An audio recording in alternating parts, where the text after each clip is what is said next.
Tonight's game, even more so than opening day, had the real potential to be a pitcher's duel. You had Logan Webb going up against Hunter Greene, both of whom are all-stars, both of whom have received Cy Young votes. The venue tonight was Oracle Park compared to Great American Ballpark, otherwise known as Great American Small Park.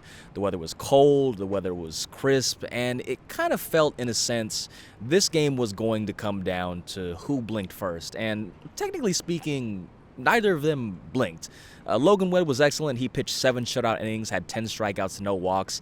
But Hunter Greene was just, it's fair to say, was just a little bit better. Through 8 2/3 shutout innings, 7 strikeouts, 1 walk, as the San Francisco Giants lost to the Cincinnati Reds 2-0. That snaps their 7-game winning streak.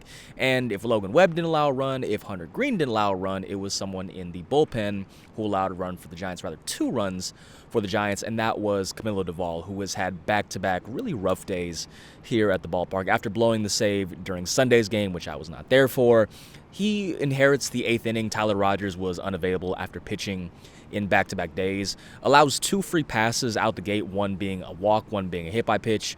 Jose Trevino lays down a sacrifice bunt, and that's the end of Doval's outing. Miller is called upon to face the lefty TJ Friedl, but after walking Friedl, he gives up a 2-run double to the Reds' number 2 hitter. His first name is escaping me, but Dunn. I believe it's Brian Dunn. And those end up being the only 2 runs of the game, and we didn't have an opportunity to talk with Camilo today, but Logan Webb said that despite how rocky these last couple outings have been for Doval, the team still maintains faith in him. He's been an all-star. Webb still considers him one of the best relievers in baseball, and Doval started his season off really strong. He pitched 3 perfect innings in 3 of his first outings to begin the year, but since then he's allowed 6 runs, only 3 of which were earned. And the 3 that weren't earned, it was that really weird outing against the Mariners. I think it was during the home opener where some of it was a little self-inflicted. I remember that being the game where Cal Raleigh stole third base and Doval was just having trouble keeping runners on base, and that was where Tyler Fitzgerald made the error. So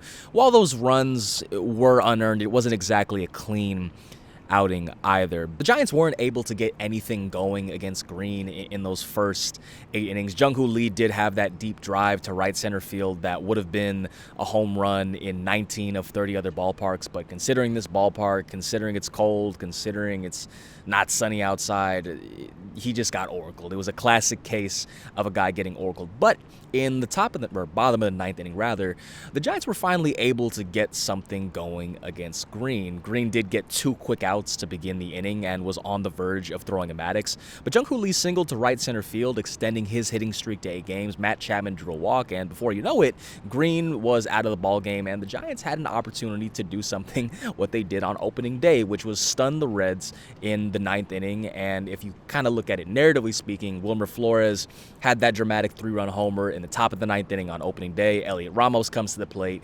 He has that exact same opportunity to do so with Greene out of the ball game, but Ramos hits a rocket. I want to say it was 106.4 miles an hour to left field. It was a low liner, kind of one of those awkward ones where you kind of get caught in between, but the Cincinnati Reds left fielder, I'm forgetting what his name is off the top of my head,